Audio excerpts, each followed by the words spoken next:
Ujú. Ahí está. Bueno, ¿de qué se trata un poco esto que queríamos compartirles antes de arrancar ya con el tema del día?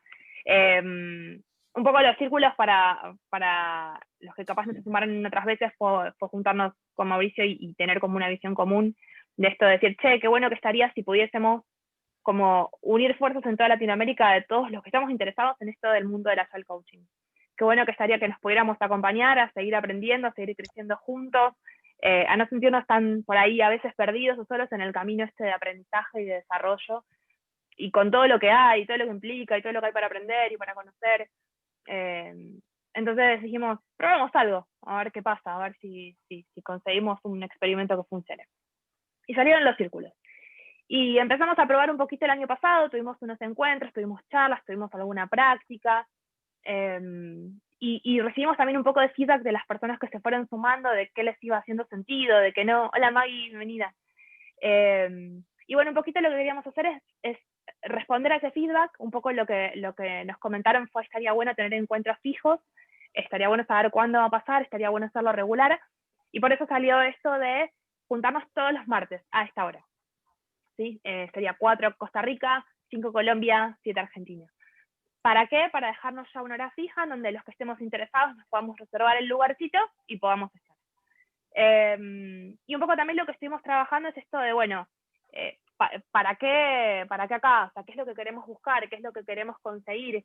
Y bueno, ahí un poco salió el tema de la visión, y esta visión de decir, bueno, queremos ser una comunidad ágil de apoyo, para apoyarnos, para estar ahí, apoyarnos en qué, en nuestro desarrollo y en nuestro crecimiento profesional.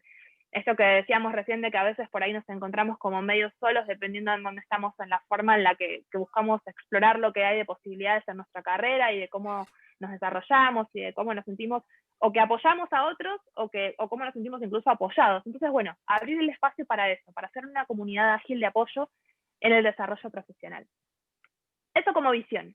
Entonces dijimos, bueno, qué lindo. ¿Y cómo vamos a buscar hacer esto este año? Y ahí viene el desafío. Y ese desafío medio que lo vamos a hacer entre todos, a los que quieran, los que se prendan, los que se animen, los que se sumen. Y es esto de ver cómo llevamos esa visión a la realidad, ¿sí?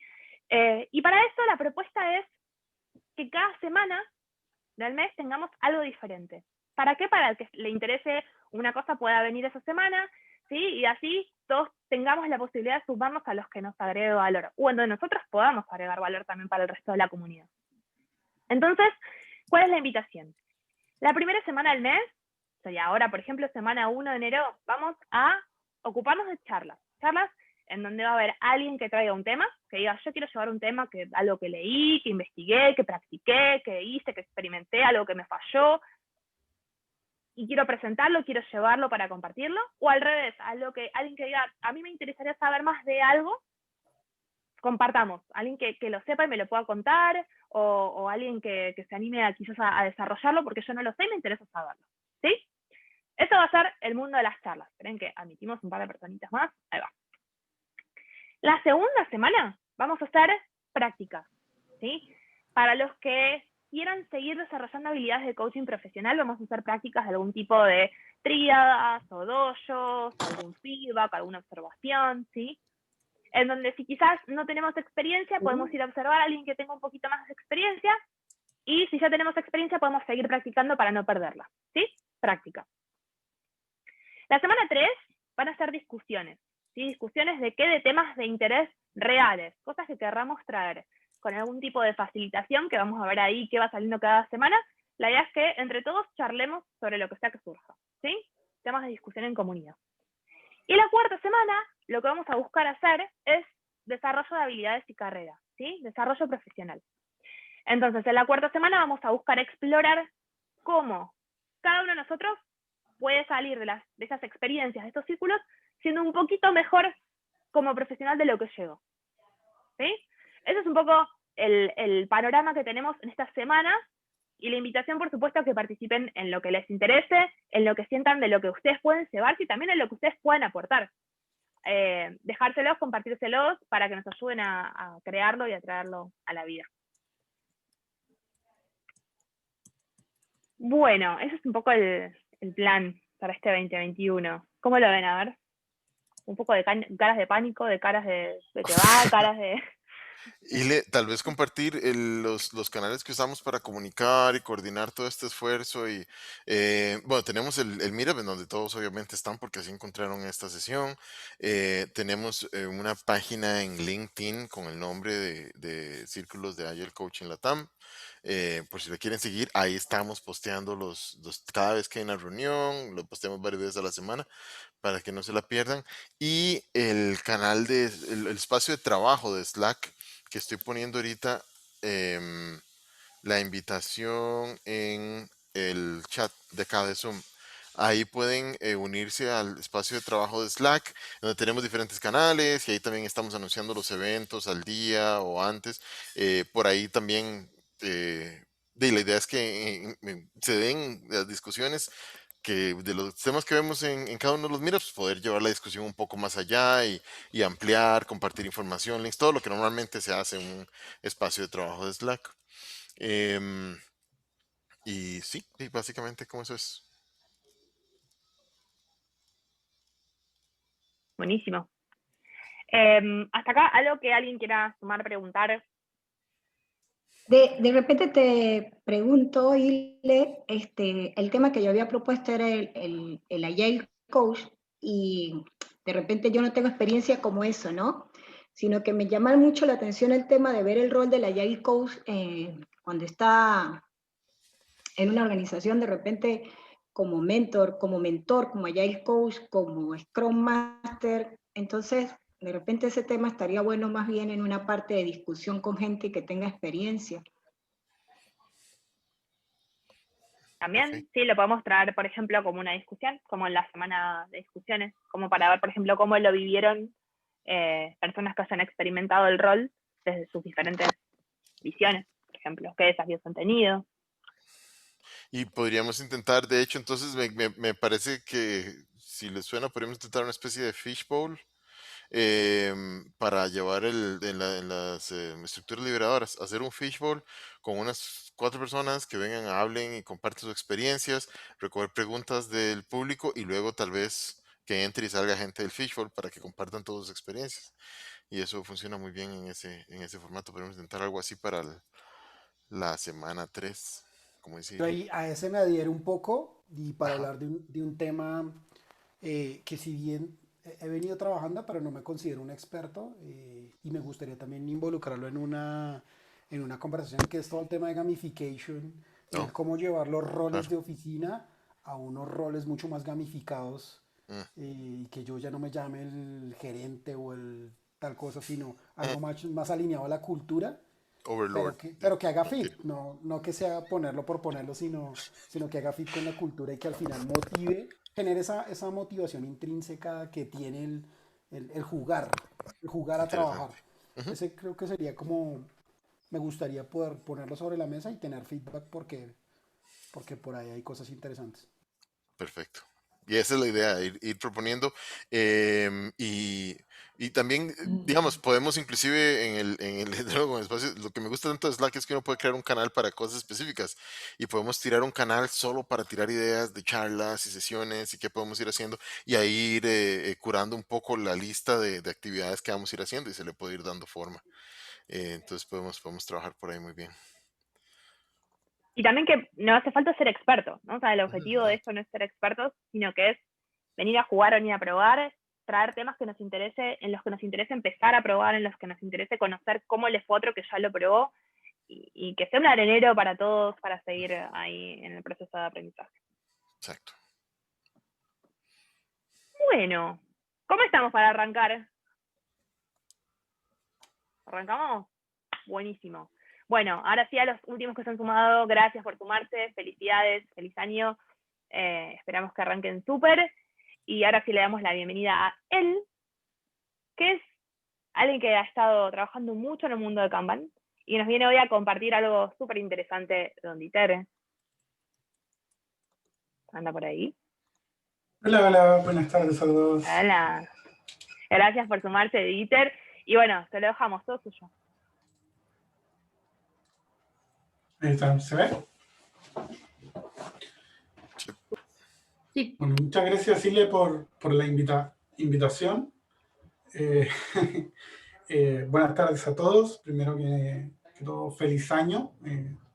Mis mejores deseos para este año con ustedes. Que les vaya súper. Y esta tarde vengo a hablarles un poquito de la filosofía de Kanban en respecto al coaching. Un poquito mezclado con un conocimiento que he venido adquiriendo, un poco lejano a lo que es el mundo de la tecnología. La verdad es que el acercamiento de Kanban lo he tenido más en áreas de servicios u operativas. Y les vengo a entregar una pequeña introducción de cómo Kanban aborda los cambios, ¿cierto? Organizacionales y la filosofía con respecto a esto y algunas prácticas de coaching que nos presenta. Mi nombre es Dieter Varas Gecke, ¿sí? Soy padre de dos monstruitos pequeños. Soy un amante de la tecnología, un coleccionista de Funkos. Para el que no sepa, son unos monitos cabezones que hay de variadas series y estilos, bandas y otras cosas. Soy muy adicto a las series, sobre todo Netflix y asociadas a la medicina. Soy un creador de memes y soy un eterno lector disperso. ¿Sí? Me considero más que Agile Coach o Servant Leader, un agilista apasionado y un eterno aprendiz de este mundo que empiezo a compartir. Mi propósito ha ido transformándose durante el tiempo y actualmente apunta a transformar lugares de trabajo en espacios más humanos de colaboración, creatividad y confianza. Esa chapita pequeña que ven al lado de la foto es porque hace un tiempo me uní a un movimiento de agilidad agnóstica que tiene ciertos principios que de alguna manera van con la mirada que yo tengo de la agilidad y que los invito a revisar y si les interesa puedan unirse y compartir de alguna manera este movimiento. Entonces, partiendo un poquito ya de lleno, vamos a revisar de manera rápida lo que sería el método Kanban y digamos, este principio, esta superficie del método, para ir adentrándonos a lo que serían las prácticas de coaching. Kanban, a diferencia de Scrum, ¿cierto? Es un método, por lo que tiene una manera ordenada y sistemática de proceder, digamos un step by step, de cierta forma, para llegar a un resultado o un fin, ¿sí? Es conocido como un catalizador o un camino alternativo a la agilidad, ya que permite llevar un foco al cliente, que es conocido como el fit for purpose, permite eliminar aquello que no entrega valor, un poco la parte de Lean que nos trae Kanban, y nos permite hacer de la adaptabilidad y de la resiliencia una ventaja competitiva. Kanban nos presenta 4 principios de la gestión del cambio, que ahora en algunas literaturas se han transformado en 3, pero en general se aprecian estos 4. El primero, el cual para mí ha sido muy importante y muy potente, porque en pocas cosas, de hecho, de la vida, he podido encontrar algo que me diga que puedo empezar en el cómo soy ahora, en lo que tengo ahora y en lo que hago ahora. Creo que ese principio fue uno de los que más me tocó. Y para mí destacó muy por encima de otras cosas que de alguna manera te promueven a empezar cambiando.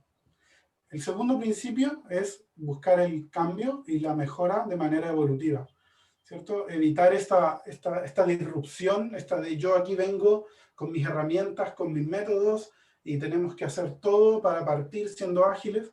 No, fue algo de, bueno, partamos como estamos, veamos lo que tenemos y de alguna manera tratar de impulsar que desde una manera más individual, más del grupo o más de la organización, empiecen a florecer esas necesidades y esas mejoras y estas se vayan haciendo de forma paulatina.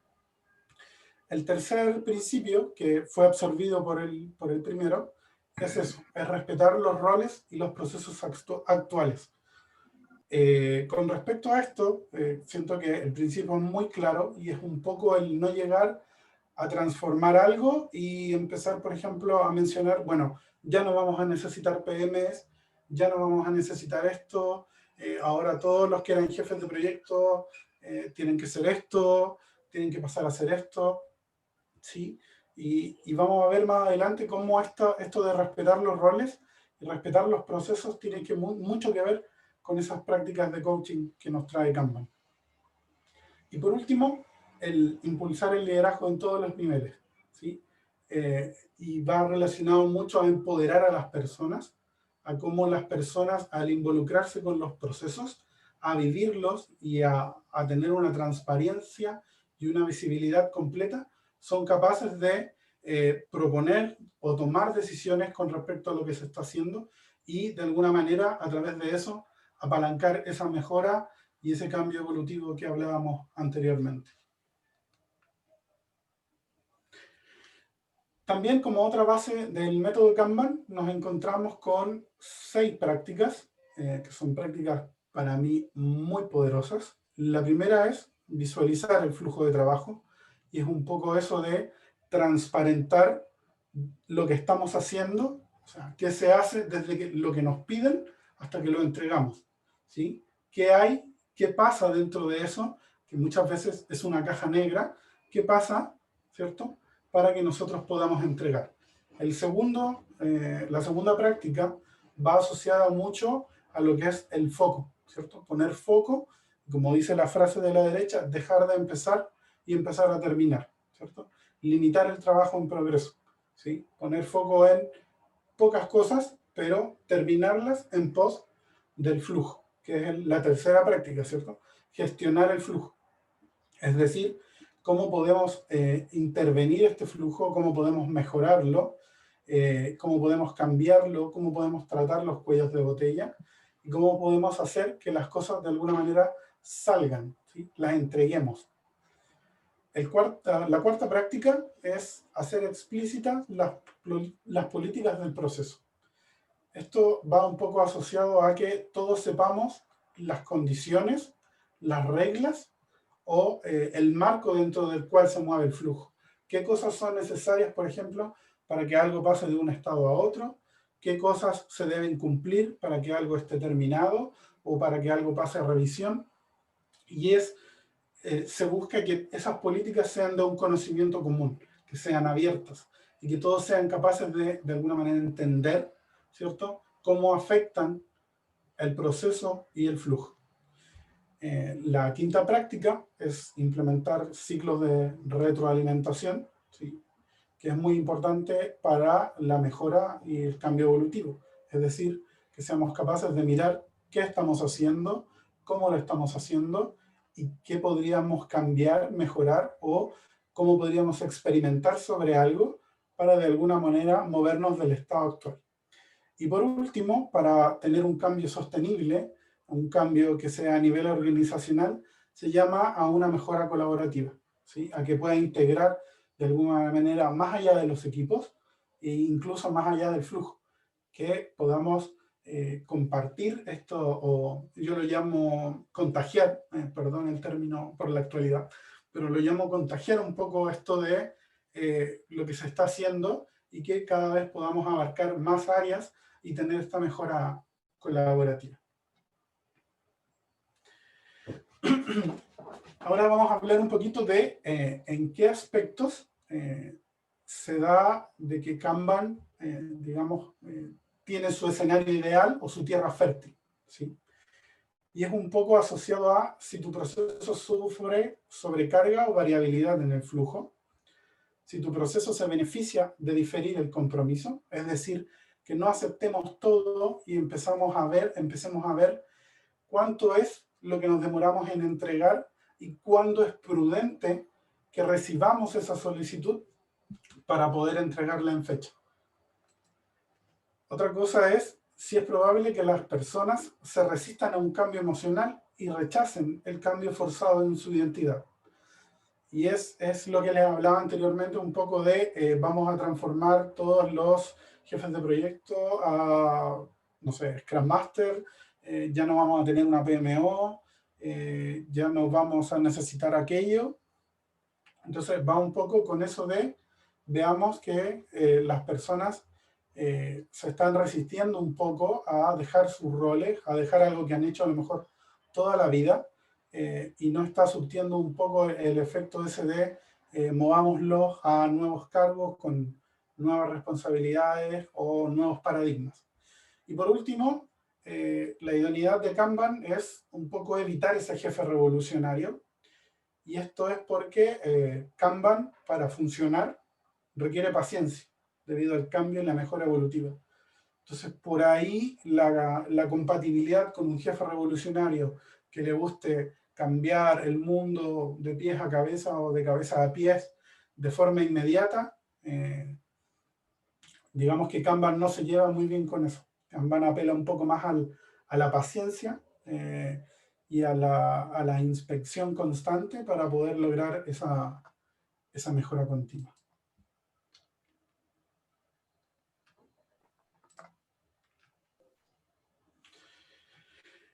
También Kanban nos presenta dos grandes fallas en su adopción, ¿sí?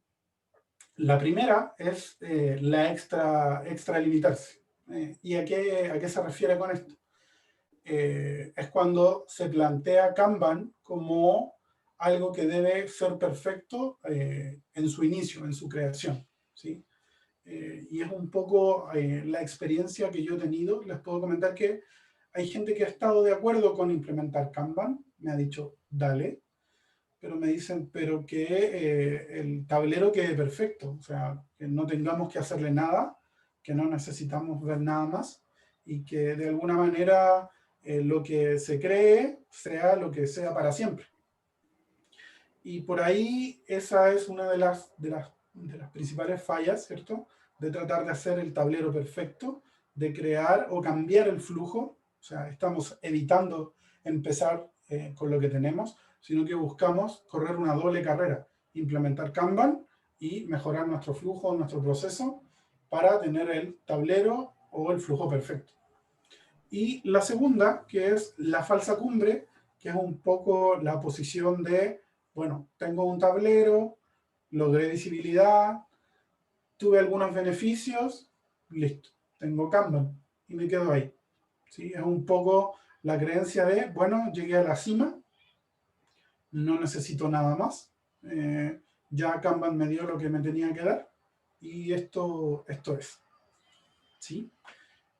Para de alguna manera tomar conciencia de este segundo aspecto de la falsa cumbre, Kanban nos brinda una herramienta. La herramienta se llama el test de litmus, el cual consta de 4 preguntas. La primera es inspeccionar si los gerentes o las jefaturas han cambiado su comportamiento.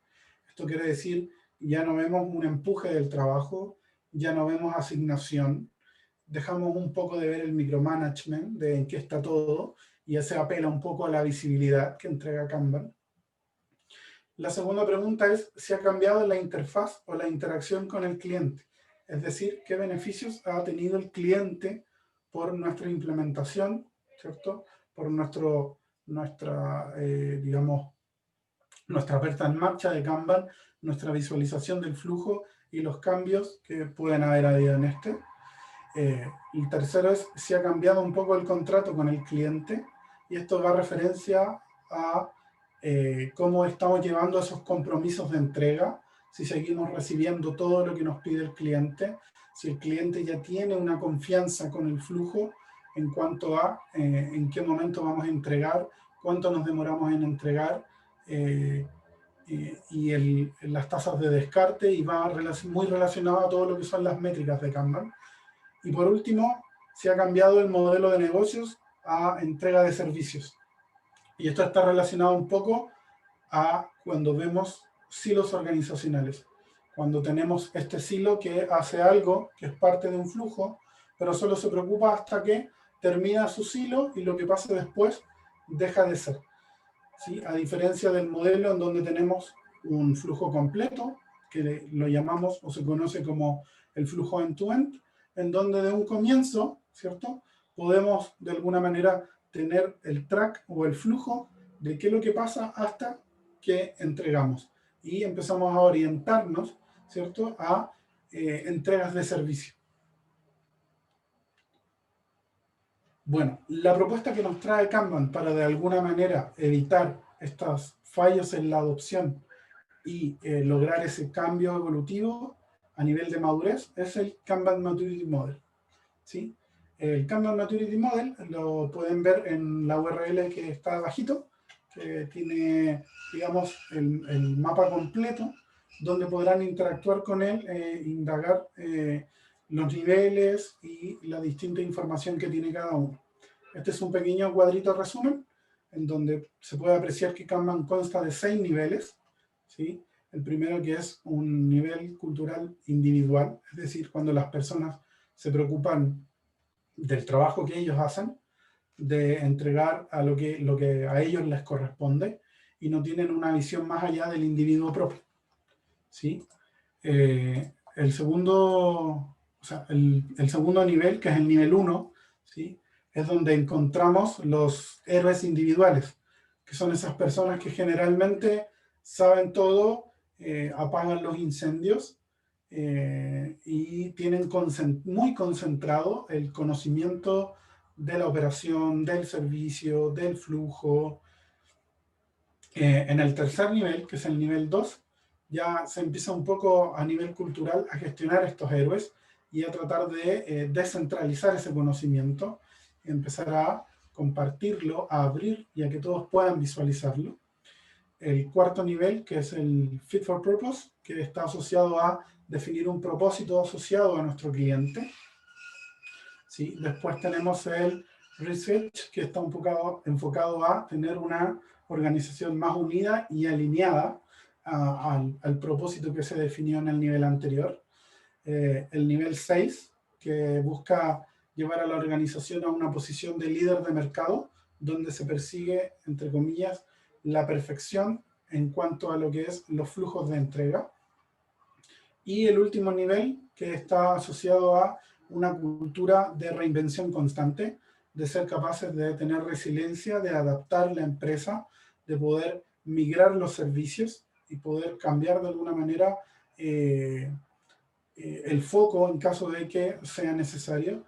Y también consta de promover un liderazgo líquido, es decir, permitimos que la gente que en su momento tenga más conocimiento sobre un tema sea capaz de liderar en ese instante hasta que, digamos, se requiera otro tipo de conocimiento o se busque esa reinvención que les mencionaba.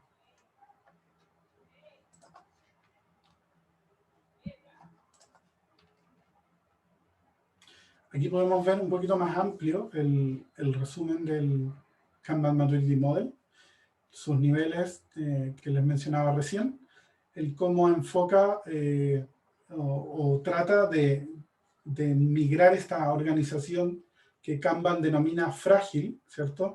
Al tener este trabajo individual o estos héroes, ¿cierto? Que nos vuelven un poco dependientes a una organización antifrágil, ¿cierto? Pasando por la resiliencia y la robustez, donde logramos una alta confianza, donde logramos un foco con el cliente, donde empezamos a ver ya a un nivel más estratégico y de manera más congruente todo, y somos capaces de construir esa organización para la supervivencia. Permiso.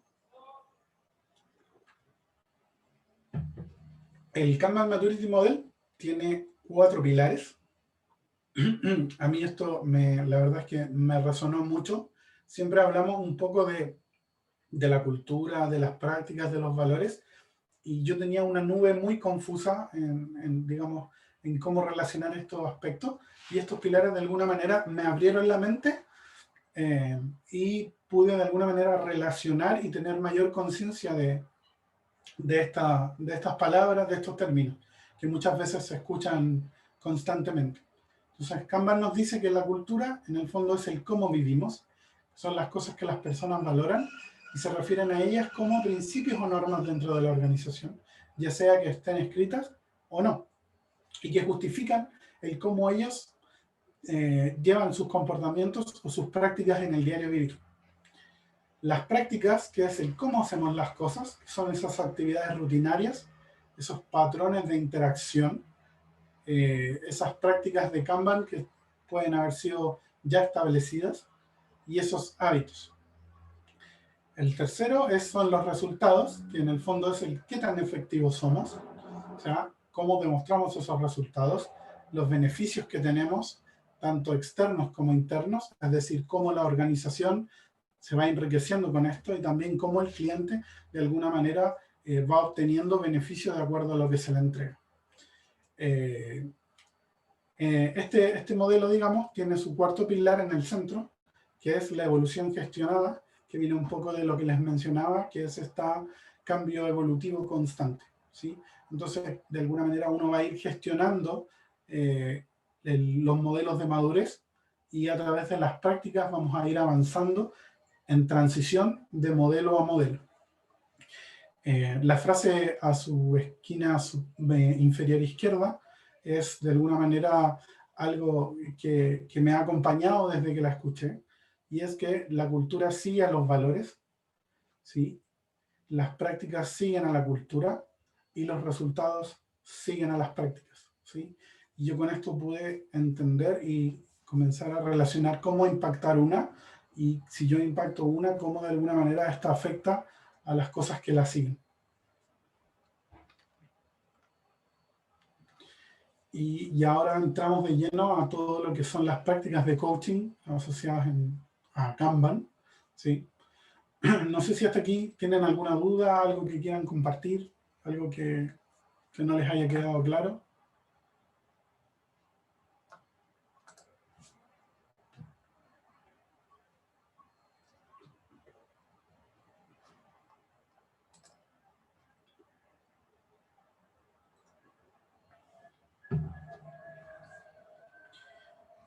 Bueno, no veo nada. Así que, Permiso, Dieter, cualquier cosa, solo hacer el anuncio. Si alguien tiene alguna duda en cualquier momento, también está el chat. Ahí yo estoy viendo el chat de Zoom.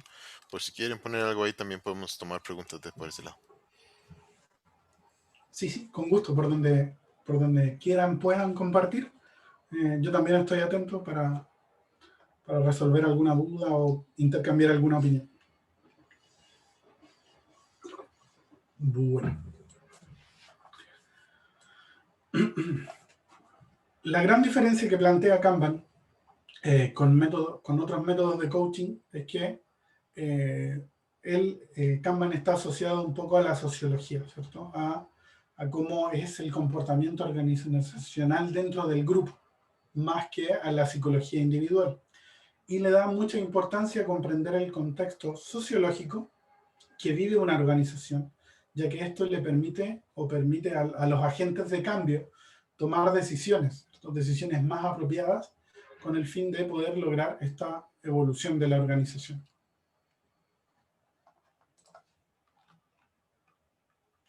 Una de las primeras cosas que a mí me resonó mucho fue un planteamiento que nos trae Kanban de no wishful thinking o no al pensamiento ilusorio. Y aquí yo me encontré mucho con cosas que a mí me habían pasado y que yo de alguna manera externalizaba las culpas de por qué no había tenido resultados. ¿Y de qué trata este no pensamiento ilusorio? Y es un poco si yo pasó algo y me digo, si tan solo es que el cambio que yo provoqué fue demasiado lejos. Y les voy a traer algunos ejemplos sobre esto.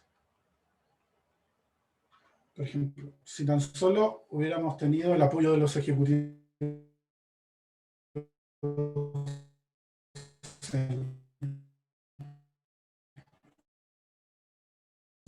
solo hubiera habido más confianza. Si tan solo hubiéramos tenido mejores KPIs. Si tan solo los equipos hubieran estado dispuestos a colaborar entre sí. Si tan solo los clientes hubieran sido más receptivos.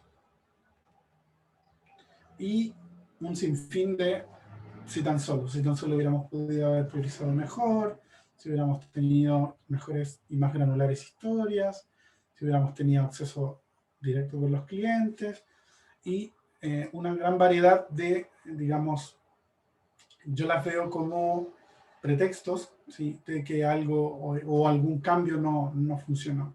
Y Kanban los plantea como eso, como extralimitaciones, ¿sí? Y vuelve a resonar esto de empieza como estás y apunta a un cambio evolutivo y a un cambio ¿cierto? Parcial. Otra de las cosas que nos trae Kanban sobre este no wishful thinking es que plantea que la gente necesita saber qué hacer y también de alguna manera que deben tener la confianza de que lo que están haciendo va a funcionar, ¿sí? Y es por esto que nos trae esta, entre comillas, mapa o guía de Kanban Maturity Model para ir teniendo un poco esto de saber qué hacer y tener la confianza de que si implemento esto, voy a lograr esto y voy a ganar esto. Otra de las cosas que plantea de práctica de coaching es el no las reorganizaciones, ¿sí? Y vuelve al principio de empiece donde está, ¿sí? No trate de cambiar los tipos de la estructura organizacional que ya tiene para implementar Kanban. No cambie porque en el mercado suenan que hay squad, suenan que tiene que hacer esto. No. ¿Sí? Tome como está, vea lo que tiene y comience con Kanban. Otra de las cosas que plantea es el Non-Functional Naming Organizational Units, ¿sí? Y es un poco eso, lo que les mencionaba recién, ¿sí? No necesitas traer spots, traer squads, traer células y otros nombres que suenan muy rimbombantes, pero que Kanban de alguna manera no es que los descarte, ¿sí? No es que diga que está mal, pero no necesitas hacerlo para comenzar, ¿sí?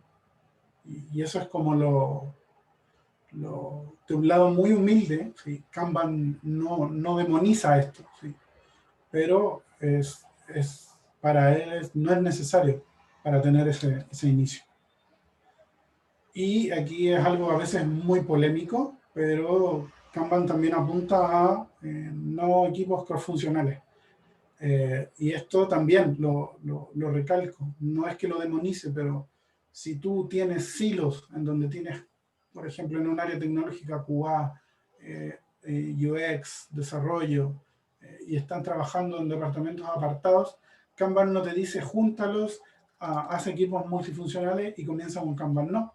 Busca y apela a que mientras vayas evolucionando con Kanban, mientras vayas de alguna manera implementando una alineación, una colaboración, puede que esa necesidad nazca, la necesidad de formar equipos cross-funcionales, como puede que no, pero espera a que emerja, ¿sí?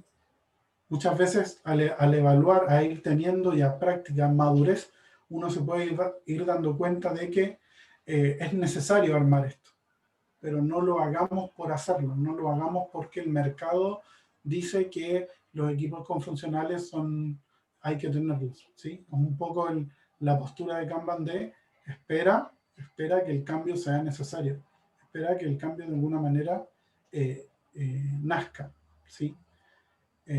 Y esto lo plantea por lo que dice ahí, de que la reorganización a menudo no es muy pragmática, no es muy accionable y no es muy popular entre la gente, ¿sí? Que causa resistencia y tiene estas grandes demoras. Cuando vemos el modelo de cambio, tenemos casi siempre una comparación entre una J gigante, ¿cierto? Que es un poco el gran cambio, versus las pequeñas jotitas que nos van llevando sin un valle de estrés hacia el punto en donde queremos ir. Y un poco a eso apunta, a dejar de lado esa necesidad de transformarlo sin tener, digamos, una necesidad de hacerlo. Y también tiene esto de no llegar con esas nuevas identidades para comenzar con Kanban. Y que esas nuevas identidades o roles, como uno les quiera decir, vayan también floreciendo con el tiempo, ¿sí? A pesar de que hay en ciertos niveles del Kanban Maturity Model empiezan a haber estos nuevos roles, también es un poco a que nazcan a través de la transición de un nivel a otro. Pero de alguna manera plantea que nadie tiene un nuevo rol o necesita obtener un nuevo rol o responsabilidades, un nuevo puesto de trabajo en una implementación de Kanban. Buscamos que la gente no se resista al cambio, ¿sí? A través de que no la forcemos a cambiar, sino que ellos busquen ese lugar, ese espacio, y ellos quieran cambiar, quieran buscar esa mejor versión de ellos mismos, ¿sí? Y es por esto que plantea que ese cambio de identidad forzado, de alguna manera, si bien se realiza, lo más probable es que nos traiga esta resistencia pasivo-agresiva, estas dudas, este temor, ¿cierto? De que, bueno, dejé toda mi experiencia atrás, dejé todas las cosas que venía haciendo, ahora tengo un nuevo cargo, y todo ese temor, ese desconocimiento que de alguna manera afecta a las personas tanto en su rendimiento como en sus pares, no nazca de una implementación. Por lo tanto, ese es como el foco de no tener estas nuevas identidades. Por lo tanto, Kanban plantea esto de ser como el agua, ¿sí? Que Kanban debe implementarse como el agua. Y la metáfora está asociada un poco a que la roca, ¿cierto? Es esa resistencia. Por lo tanto, tenemos que tratar de evitar esa roca, de poner foco en absorber lo que es útil y descartar el resto. Esto es como la principal filosofía de Kanban en relación al coaching. Dieter, ahí si querés, tenemos tiempito para me echar una pregunta. Sí. Dale, ahí Martín nos dice, ¿cómo evolucionamos empresas en zonas de confort cuando el mercado demanda otros tiempos? Bien, un poco relacionado a lo que estaba hablando del Kanban Coaching y que vamos a ver un poquito más adelante. Las empresas, ¿cierto?, nos demandan tiempo de transformación, pero ¿por qué? Porque buscan resultados, ¿sí? Y un poco lo que nos dice Kanban es, comienza a entregar resultados desde la primera implementación, ¿sí? Y comienza a brindar estos resultados de forma abierta a, digamos, esa gerencia, esa jefatura, para que vea que hay una evolución constante. Kanban apunta a tener compromisos pequeños, incluso en gestiones de cambio, ¿sí? Pero que esos compromisos pequeños generen confianza de que se está avanzando y de que se está recorriendo un camino, ¿sí? Por ahí, a mi experiencia, a mí igual me ha tocado generar roadmaps, ¿sí? Roadmaps de vamos a tener este cambio organizacional, vamos a pasar a agilizar estas áreas, pero en el fondo lo que se va haciendo en el día a día, asociado un poco al roadmap, es aclarar que ese roadmap es un objeto vivo, que ese roadmap va a cambiar. ¿Por qué? Porque el cambio se va a hacer de manera evolutiva. Y se puede llegar a los gerentes para tratar de cambiar esa mentalidad de paquetizar la transformación a través de explicando los modelos de transición, el cómo los modelos disruptivos de cambio, ¿cierto?, nos afectan tanto en rendimiento como monetariamente a las organizaciones, y cómo este step by step de alguna manera nos va entregando, nos va permitiendo entregar mejor y nos va llevando a ese camino, a ese cambio organizacional.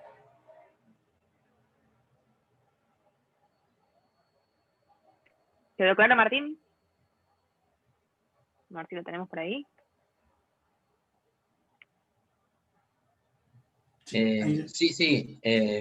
Solo me llama por ahí un poco la atención, trabajando en empresas multinacionales y de servicio, en base a esta diserción, ¿qué sucede cuando los resultados no tienen la velocidad esperada del mercado, ¿no? Y se empiezan a perder negocios?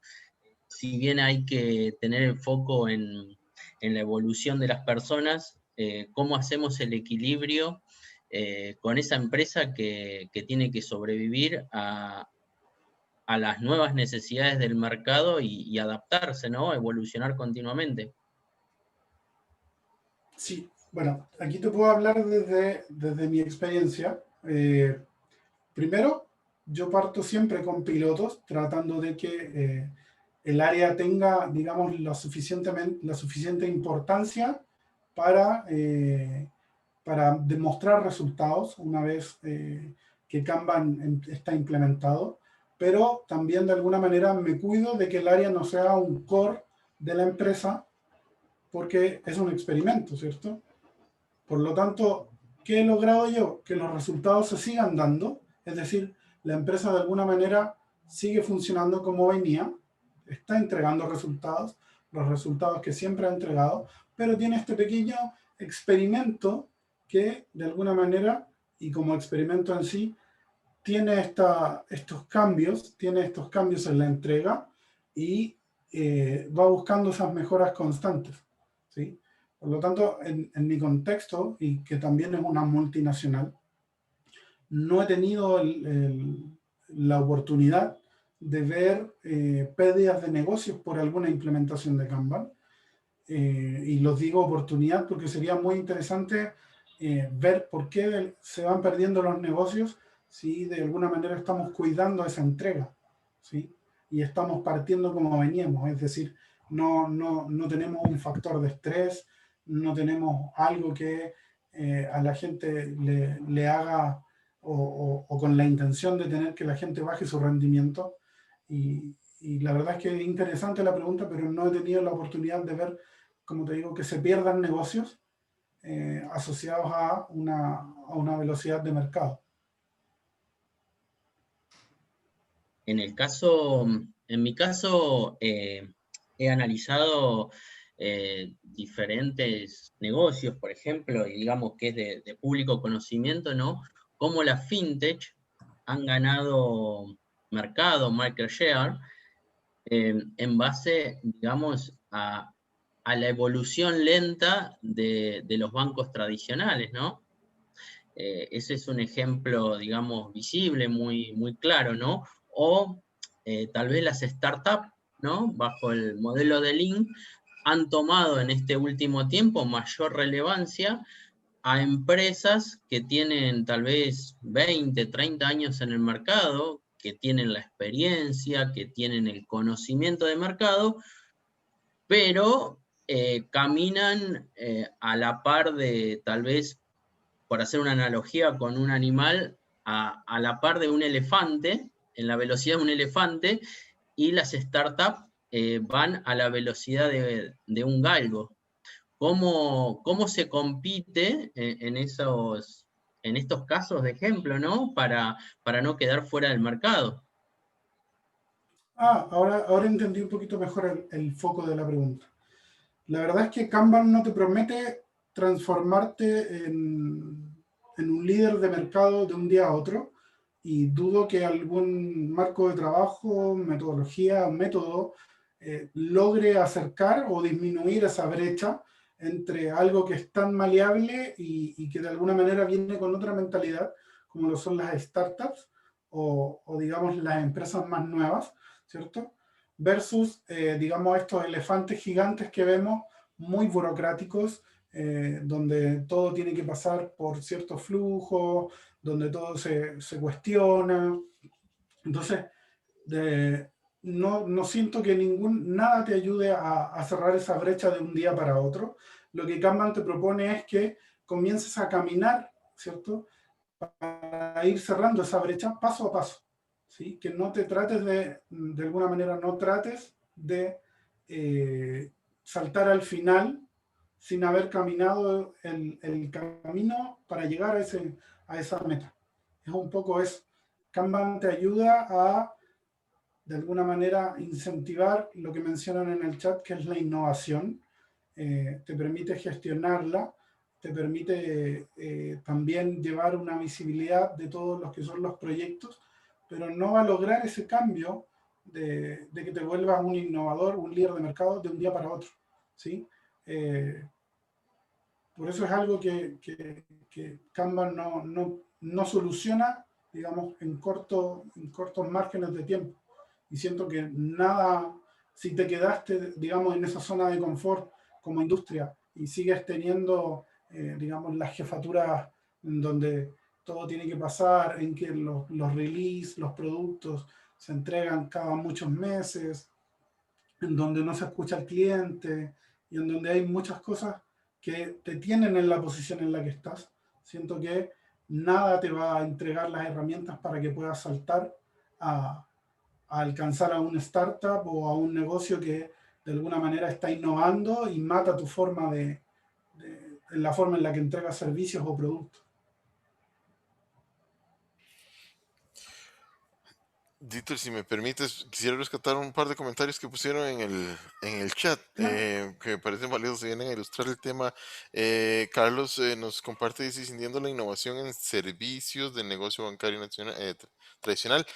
Sonia nos habla de esa pérdida de negocio que es producto de malas decisiones del pasado de esos elefantes, como lo pusiste. Perdón, como lo puso Martín, no se pueden acelerar los cambios positivos en el negocio cuando las personas están involucradas. Me imagino emocionalmente, tal vez Sonia, no sé si a eso te referías. Luego Pablo nos comparte que en lo cual es muy difícil, el time to market es una transformación muy grande de parte de metodologías, herramientas y saber cuáles son tus fechas claves. Y yo quisiera agregar que es clave porque ha salido, no sé si notaron, me llama mucho la atención, sale mucho la palabra de cambio, la velocidad del cambio y el cambio en el que estamos. Entonces, la administración de ese cambio es muy, muy importante y cómo vamos gestionándolo y cómo vamos intentando cosas diferentes para ir identificando qué va funcionando y qué no, que podemos utilizar diferentes métodos metodologías para eso también.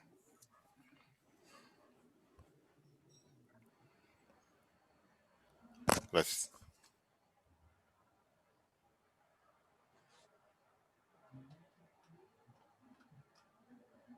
No sé si Martín quisiera agregar algo más. No, gracias. Avancemos. Gracias. Y bueno, para un poco hablar sobre este cambio evolutivo, esta mejora step by step, Kanban nos presenta una historia, la historia de la ardilla roja y la ardilla gris. Voy a contarla tal cual me la contaron, digamos. Y es un poco esto de que la ardilla roja se encontraba en Europa, viviendo feliz, coleando por Europa. Y como suele suceder, el factor humano quiso intervenir, según me contaron, porque querían tener más colores de ardilla. No sé si será verdad. Pero el factor humano intervino y introdujo la ardilla gris, ¿sí? Como ha sucedido con muchas especies a lo largo del mundo. Introdujo a la ardilla gris en el hábitat de la ardilla roja y de alguna manera se comienza a ver este fit for environment, ¿sí? Cuál de las ardillas se adapta a la convivencia, ¿cierto?, con la otra. Para desgracia de la ardilla roja, la ardilla gris trajo infecciones y enfermedades para las cuales ella ya tenía anticuerpos, ¿cierto? Ya estaba de alguna manera familiarizada con estas, y estas afectaron un poco a la ardilla roja y se provocó este fenómeno natural, ¿cierto?, de que la ardilla roja comenzara a ser desplazada, como podemos ver en la siguiente slide. Desde 1945, en donde la ardilla ocupaba los espacios, la ardilla roja, valga la redundancia, ocupaba los espacios en rojo, hasta el 2010, en donde vemos que la ardilla ploma, ¿cierto?, tenía ya un mayor espacio, ¿cierto?, y ocupaba más territorio. La ardilla roja migró a lugares más altos, por lo tanto buscó su adaptación. ¿Y cómo lleva esta historia Kanban a este modelo evolutivo, que es un poco la convivencia de las nuevas prácticas con las prácticas antiguas? Y cómo, de alguna manera, las prácticas van a ir ocupando su espacio, ¿cierto? Y algunas prácticas anteriores, de alguna manera, se van a ir relegando a pequeñas situaciones, ¿cierto?, o pequeños espacios, y puede que estas prácticas convivan. Y es algo que Kanban no lo ve mal. O sea, no es malo que, por ejemplo, sigas estimando o que sigas haciendo GAN, porque es parte de la evolución. Y Kanban lo llama, ¿cierto?, reliquias de la evolución. Y aquí me hace un poco sentido el por qué muchas veces copiar un modelo de una empresa a otra no funciona. Porque cada empresa va a tener estas reliquias de evolución, ¿cierto? Como podemos ver ahí nosotros con el sacro y el coxis, que indican que a lo mejor en algún momento tuvimos cola. Por lo tanto, en las empresas se plantea lo mismo. Puede que en este modelo de evolución, ¿cierto?, de cambio, vayamos teniendo estos vestigios de cosas que alguna vez se hicieron y que vayan quedando, ¿sí?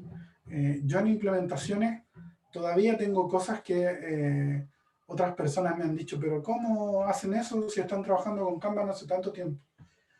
Y esas son cosas que en su momento yo no pude quitar, que yo las veía muy mal, que las trataba de forzar y decir, bueno, no puedo seguir haciendo GAN si tengo Kanban. Hasta que me encontré con este concepto, ¿sí?, de que son reliquias de la evolución. Son cosas que quedan, que en algún momento van a cambiar, tal cual en el aspecto evolutivo, ¿cierto? En algún momento van a cambiar, pero que son vestigios de que en algún momento eso se hacía y se puede seguir haciendo. Para adentrarnos un poco más en esto de la evolución en las reliquias y todo ese concepto, Paul Clip nos trae una historia de una jirafa. Entonces, la historia dice, como todos los mamíferos, Fred, que es la jirafa, tiene una laringe controlada por su cerebro, y Fred es producto del cambio evolutivo, si nos basamos en la teoría darwiniana. La laringe de Fred está solo unos centímetros de su cerebro, porque está en la parte superior de su cuello y también lo está su cabeza, como era de esperar. Su cerebro se impacienta primero y envía un impulso de bramar por ese nervio hasta su laringe. Un viaje corto, realmente no. La tonta evolución decidió que la mejor manera de enrutar un nervio entre una cosa en la parte superior de su cuello y otra cosa en la parte superior de su cuello era envolverlo primero alrededor de su aorta. Y como podemos ver, la línea roja sería este nervio que parte de la cabeza, se da por la aorta y llega a esta laringe, ¿sí? Y tenemos como resultado que el nervio laringe de Fred mide alrededor de unos 15 pies de largo. Entonces, ¿quién decidió que eso era una buena idea? Y ahí es donde te lleva la evolución. Es muchísimo mejor que ser un pez, otra vez basados en la teoría darwiniana, que al menos desde este punto de vista, la jirafa, porque el camino evolutivo la llevó de ser un pez a ser una jirafa, en donde también tiene sus limitaciones. Por lo tanto, ese nervio correspondiente, si lo podemos ver en un pez, ¿cierto?, es una línea recta entre el cerebro, ¿cierto?, y sus branquias, pasando por el corazón. Por lo que el cruce del nervio es bastante sensible. Pero la cosa es que la evolución comienza con los procesos y sistemas existentes y los cambia de forma gradual, que es un poco el par que hace Kanban. Y la redirección de un nervio, o sea, si nosotros quisiéramos, por ejemplo, cortar el nervio de Fred para digamos, lograr ese largo óptimo, ya no sería un cambio incremental, sino que sería un cambio revolucionario.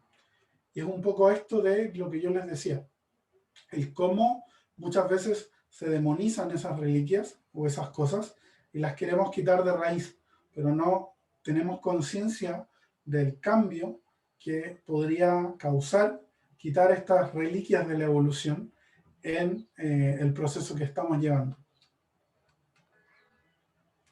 Y aquí viene un poco ya más la orientación del coaching en Kanban, que llama a la persona que está haciendo el cambio, ¿cierto?, a no mostrarse como el tipo más inteligente de la sala, a ser pacientes y a crear circunstancias para que el cambio sea atraído, ¿sí? Que es un poco buscar esta necesidad de la gente, de que ellos creen los cambios o necesiten y busquen cómo realizar los cambios para que se genere esa mentalidad de todo lo hemos hecho nosotros mismos. Y es un poco asociado a dejar también en este aspecto ese push, ese empuje de cosas para que de alguna manera florezcan, ¿sí?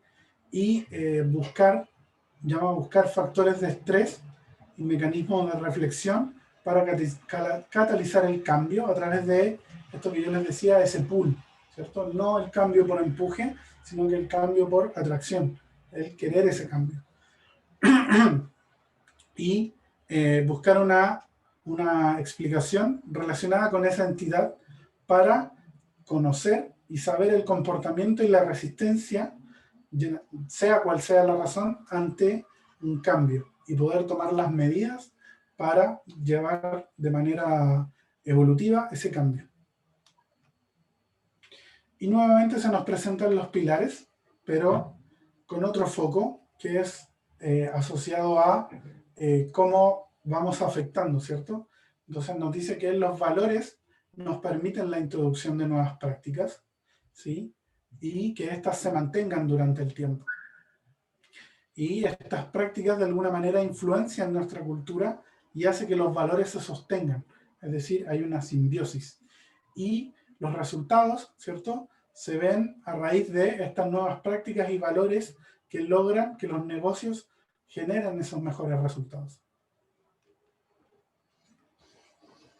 Entonces Kanban, nos lleva a esto del modelo evolutivo, ¿sí? Y nos trae un análisis sobre comprender una teoría de cambio a través de un modelo de entrenamiento deportivo. Y ampliando un poco este aspecto, trata de que si yo me quiero dedicar, por ejemplo, o quiero lograr ser físico-culturista, yo al ir a un gimnasio no puedo compararme con alguien que lleva años y que ya levanta, por ejemplo, 100 kilos en peso muerto. No es algo natural que yo el primer día trate de levantar 100 kilos, porque lo más probable es que me lesione. Por lo tanto, lo que voy a tener que hacer, que de alguna manera es obvio en el ámbito deportivo, y que Kanban lo refleja en la organización, es ir o partir con poco peso, digamos unos 5 kilos, perdón por la mala condición física, unos 5 kilos o 10 kilos, e ir aumentando hasta tener el músculo suficiente para levantar esos 100 kilos. Por eso es ese modelo evolutivo versus el modelo de entrenamiento deportivo, ¿cierto?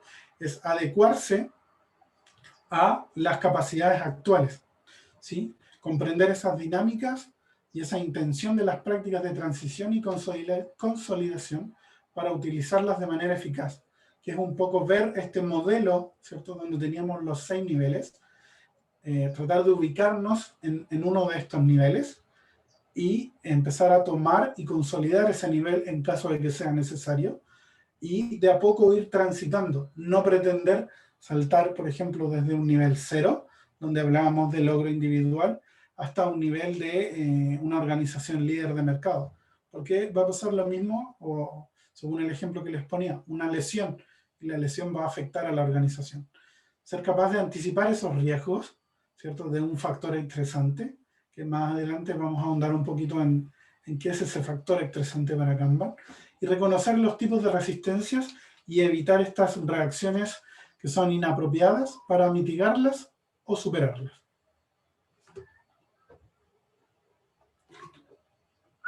Entonces, por ejemplo, en la imagen de la izquierda, y aquí los voy a hacer participar un poquito, podemos ver que se están expresando sobre su trabajo, ¿cierto?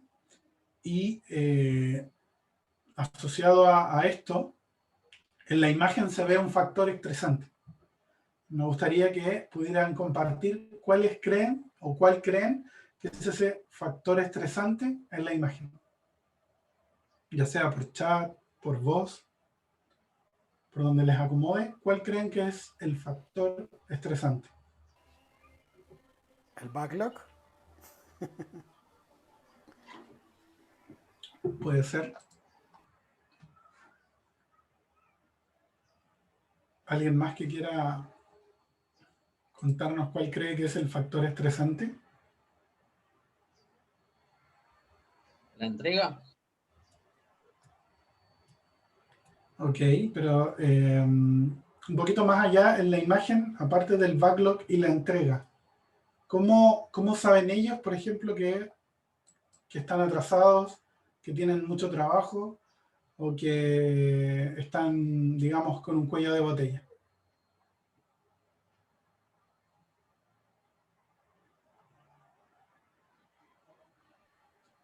Conocen el trabajo que tienen que hacer y también conocen sus capacidades. ¿Y cómo son capaces ellos de conocer ese trabajo?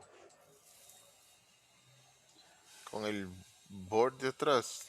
Exacto, el tablero, como dijo Carlos también y Sumen. Ah, El tablero, al entregar esa visibilidad, actúa de alguna manera como un factor estresante. Y esto es lo que nos trae Kanban un poquito para propiciar ese cambio, ¿cierto? Buscar a través de ciertas prácticas estresar lo que se está haciendo y también de alguna manera propone prácticas para solucionar ese estrés. Y es como lleva esos modelos de transición a consolidación en los distintos niveles. Entonces, si vemos por aquí, tenemos que Kanban nos muestra estas prácticas donde tenemos que el estrés está dado por la visualización, que lo veíamos recién en el tablero, el WIP limitado por persona, el WIP limitado por columna, el triaje, el WIP limitado por carril y la estrategia versus la capacidad. Pero así como nos estresa, Kanban también nos da prácticas que actúan como mecanismos de reflexión, ¿sí? Y que nos permiten de alguna manera apalear ese estrés y poder llevar o poder consolidar estas prácticas y poder ir madurando a través de estos niveles. Esas prácticas o mecanismos de reflexión son la reflexión personal en los primeros niveles, ya las reuniones de Kanban, las reuniones de reposición, la planificación de entregas, las reuniones de revisión de riesgo y de niveles de servicio, la reunión de operaciones y la revisión de estrategia. Por lo tanto, gran parte de ese cambio evolutivo se va dando por estas prácticas de estrés que se busca que entren o que se generen a través de actos de liderazgo, es decir, que los mismos equipos sean capaces de generar la necesidad de tener estas prácticas y de alguna manera tratarlas con estas prácticas o mecanismos de reflexión. Y dentro de este marco de, digamos, prácticas de estrés y reflexión, existe este pequeño modelo, ¿sí?, que nos habla de cómo transicionar, ¿sí?, esa transición de consolidación, o sea, de transición a consolidación. Y es un poco el tomar el nivel actual de madurez, ¿cierto?, donde ya hay cierto confort, cierto equilibrio, donde las prácticas asociadas a ese nivel de madurez ya están adaptadas, ¿cierto? Se provoca esta práctica de empuje, este estrés, ¿cierto? Donde se ve este equilibrio, esta zona de confort se ven interrumpida, se pasa por este cuadro de, digamos, de riesgo, ¿cierto? Donde a través de experimentos evaluamos el cómo estos factores de reflexión nos ayudan con esa práctica, ¿cierto? Y nos llegamos o buscamos establecernos, ya sea con nuevas prácticas en el mismo nivel o con prácticas de transición en el nivel siguiente. Y esto es como cada peldaño, digamos, de la escalerita del Kanban Maturity Model. Es un juego de establecer el nivel, ¿cierto? Lograr este equilibrio en ese nivel para poder, de alguna manera, con esas prácticas de estrés, lograr la transición al siguiente nivel para posteriormente consolidar ese nivel como un nuevo nivel organizacional.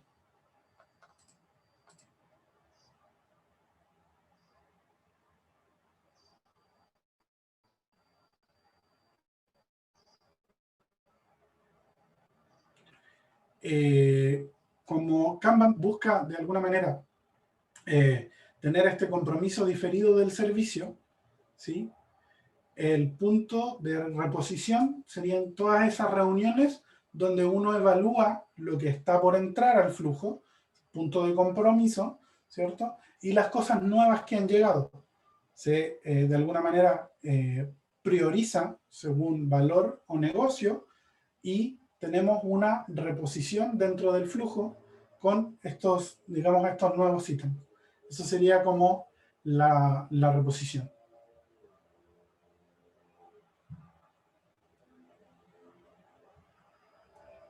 Ahí Marcelo nos dice, encontrar otro ambiente de equilibrio, entrar en otro ambiente de equilibrio. Exacto. Es un poco el hecho de, llego al equilibrio, me estreso, tomo esas prácticas de reflexión y busco un nuevo equilibrio en el siguiente nivel, como también se puede, yo he tenido la experiencia de tratar de llevar prácticas de transición cuando los equipos no han, digamos, tenido por completo las prácticas actuales, no se han asimilado de buena manera y hemos tenido que retroceder al nivel donde estábamos, sacar estos factores estresantes y buscar nuevamente el equilibrio, asegurándonos de que las prácticas que al tratar de transicionar fallaron, sean reforzadas o buscar esa mejora en esas prácticas.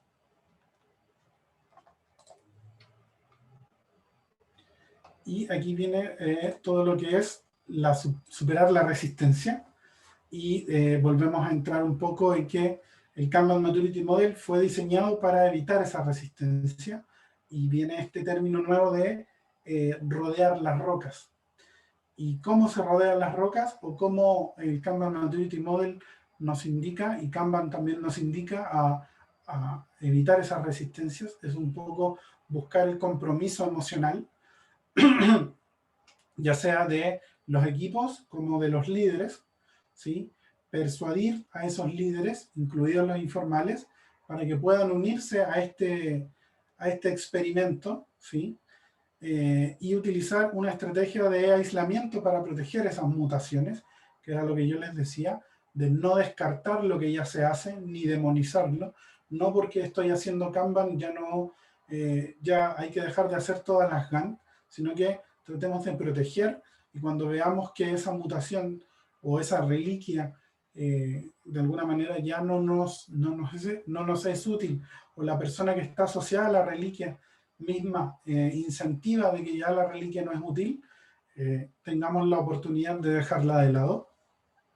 Ayudar a entrenar los desafíos relacionados con la identidad, que es mucho ese acompañamiento de cómo va cambiando cómo va cambiando esa función o ese rol sin entrar de golpe con un nuevo nombre, ¿sí?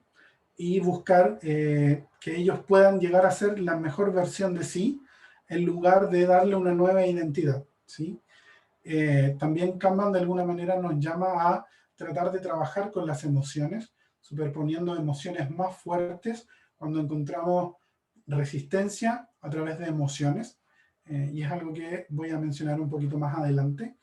Y también nos dice que si todo lo demás falla, considere la posibilidad de invocar un punto de inflexión, que en este caso sería algo como, que es un poco como el último recurso, ¿cierto? Y que está asociado a las cosas que Kanban trata de evitar. Serían una reorganización, una fusión, un pivote, ¿cierto? Un cambio de marca.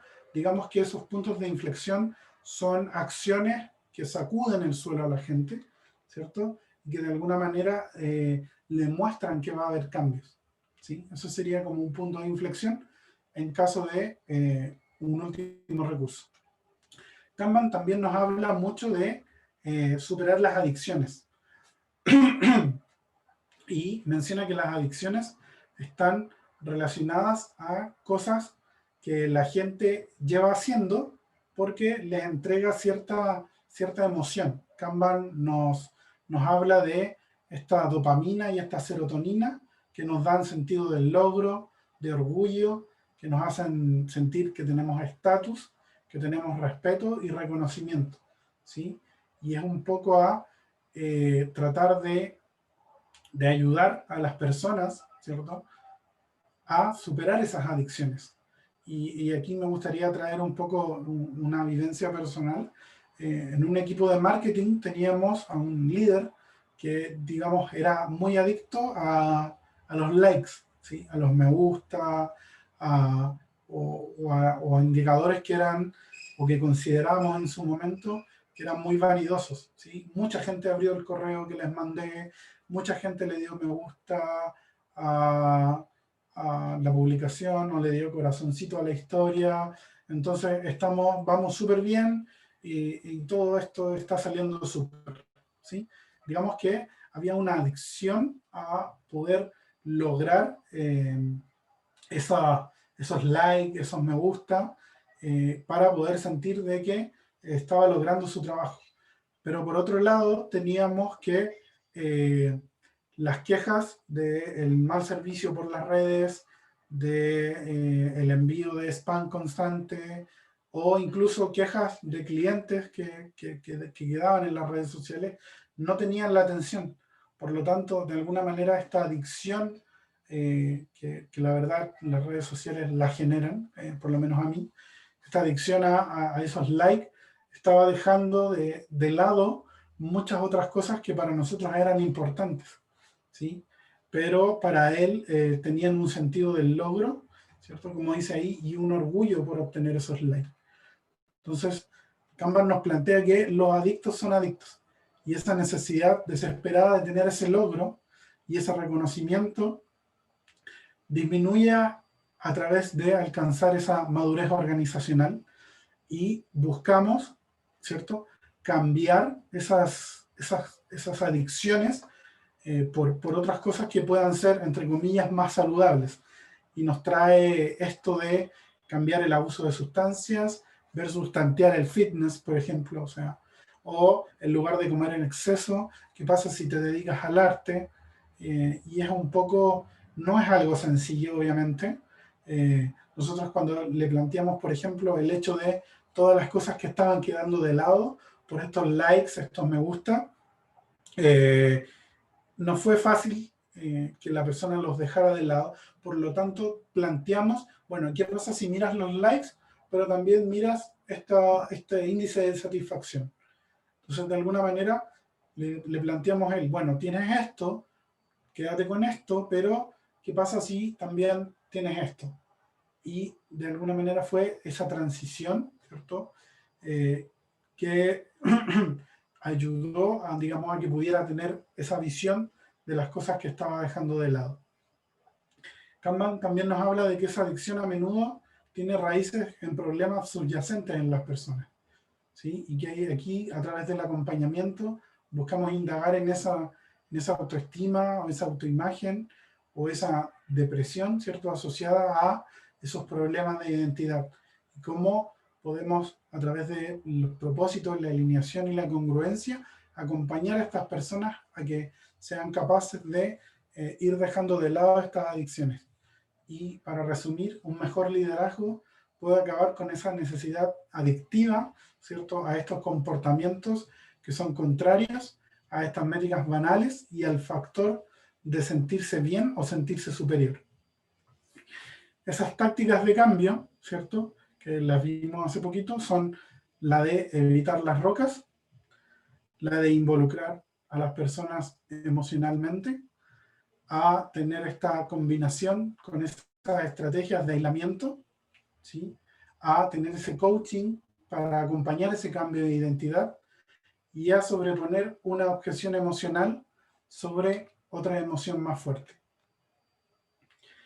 También Kanban, en todo lo que es su Kanban Maturity Model y sus prácticas de coaching, nos trae un poco de lo que es la cultura y lo que es cómo va transitando la cultura y ese cambio cultural.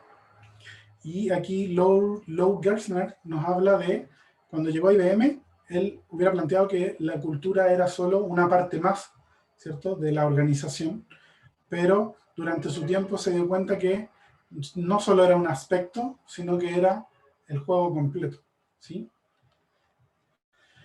Y que arreglar la cultura, o evolucionarla, o cambiarla, es la parte más crítica y la más difícil de una transformación.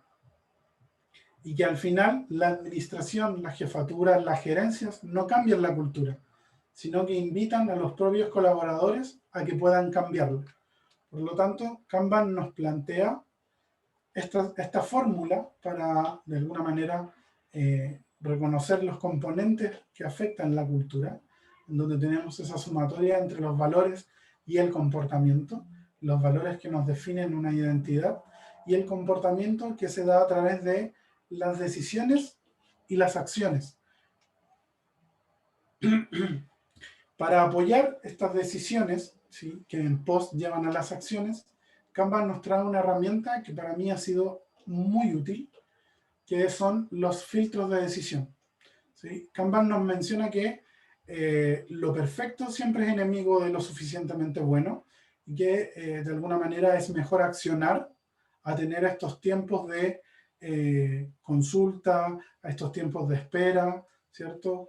Es mejor entregar información imperfecta a la información perfecta y está más relacionado a esto, ¿cierto? A lo que planteamos nosotros, los agilistas en general, de no buscar ese producto perfecto, sino que ir entregando para ir de alguna manera cambiando ese producto. ¿Y para qué ayudan los filtros de decisión? Los filtros de decisión se complementan muy bien, digamos, con lo que, o yo los complementé muy bien con lo que es el delegation poker, ¿sí? Que de alguna manera los equipos tenían ciertos accionables, pero me pasaba que muchas veces esos accionables no reflejaban o quedaban cortos frente a alguna situación y teníamos que volver a repasar ese delegation o teníamos que consultar qué se hacía en esos casos y muchas veces el llegar a las jefaturas, el llegar a tener esa respuesta, ¿sí?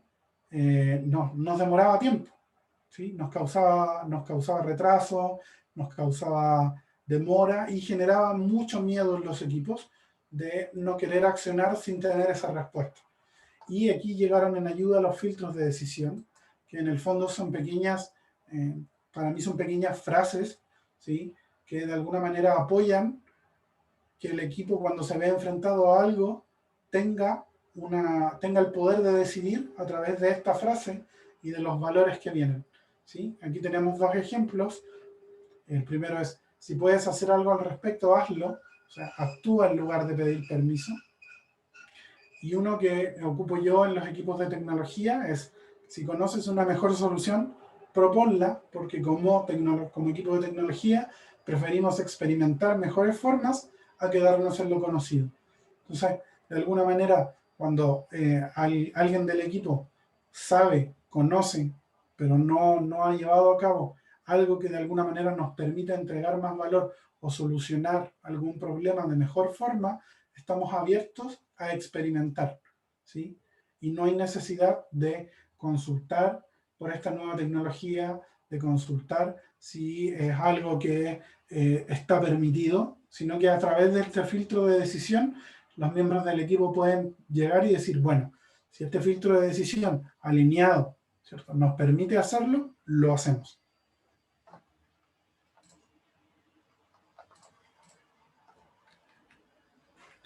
Por lo tanto, Kanban nos llama a definir estos filtros de decisión por cada valor cultural para fortalecer esa madurez organizacional, ya que proponen o propician esa orientación y esa decisión en los distintos niveles organizacionales. Yo he tratado y estoy tratando, experimentando, de trabajar con filtros de decisión de las gerencias generales para las gerencias, desde las gerencias para, digamos, la capa media y de la capa media para las personas o los colaboradores que están más abajo. Entonces, eso permite que ya no tengamos una columna de dependencia, que era la experiencia que yo tenía, que cuando se quería hacer algo, esa pregunta viajaba hasta casi gerencia general muchas veces, y después esa respuesta bajaba, sino que las cosas se abordan a través de filtros de decisión, que también son cosas vivas, es decir, las vamos trabajando, las vamos madurando, las vamos cambiando y permitimos que los equipos y la gente pueda tomar decisiones orientadas a través de estos filtros. Otra cosita a la cual le da importancia Kanban es a entender la identidad individual, ¿sí? ¿Y cómo podemos predecir esa identidad individual? Y va mucho con lo que son los títulos dentro de la empresa, la tarjeta de presentación, las firmas de correo, las credenciales, ¿cierto? O muchas veces por las redes sociales, cómo se muestra esa persona al mundo, cómo quiere que la vean, ¿cierto?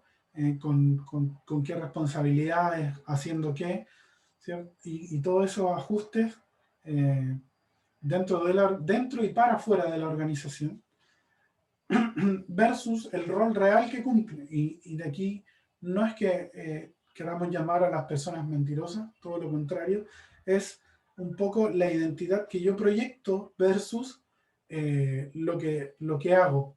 Y en el sentido, les traigo ese ejemplo de, por ejemplo, un gerente de proyectos que en realidad es una persona que día a día apaga incendios. Por lo tanto, Kanban nos llama a ver esa identidad individual, el cómo esa persona está viviendo esa identidad, de qué cosas hace realmente, qué cosas le gustaría hacer, ¿cierto? Y qué tan cómodo se siente, por ejemplo, con ese rol de apaga incendios versus ese rol que le corresponde de jefe de proyectos. Y a cuidar un poco esa identidad individual, como mencionaba anteriormente, sin imponerle de alguna manera estos cambios de identidad y tratar de analizar esa identidad que él mismo se da y cómo él se ve. Y así igual, tanto de cuidar la identidad del individuo, nos llama a validar y conocer esa identidad grupal. ¿Qué hay en el corazón del negocio? ¿Qué hay en el corazón de los equipos? ¿Qué es lo que ellos defienden a muerte? En el sentido de que no transgredir de manera, digamos, disruptiva esas cosas que ellos ya tienen en su corazón, que ellos ya defienden como equipos, ¿cierto? Y cuidar esa identidad, tanto del individuo como del grupo, como el de la organización. Y no, de alguna manera, transformarlo en una organización zombie que no tenga una identidad y que debido a ciertas circunstancias se vea incapaz de tomar esas decisiones y de fijar un norte para toda la organización. Uno de los ejemplos que se da mucho de organizaciones zombies que han perdido su identidad por factores externos es Yahoo, que en su momento tuvo un lapso en donde era muy conocido por ser un buscador, por brindar servicios, y se transformó con la competencia de Google, ¿cierto? En un segundo dejó de liderar el mercado y de alguna manera ya esa competitividad la perdió y perdió su norte. Comenzaron a bajar sus acciones y se vio afectado hasta que una nueva gerencia le dio una nueva identidad, un nuevo propósito, como una empresa de contenido, más que de buscador y de servicios de web. Y una de las cosas o de la importancia, digamos, de esta identidad es poder identificarla, ¿cierto? Para tener ese norte, para poder trabajar.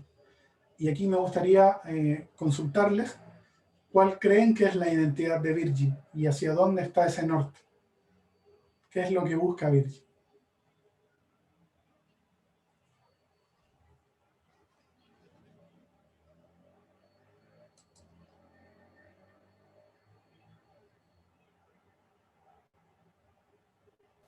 Comerse el mercado de todo.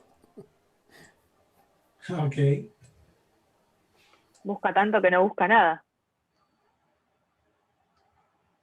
Ser la opción en la que piensa la gente para diferentes cosas. O sea que como cuando piensas en buscar algo, piensas en Google y no piensas de primera manera en otro buscador.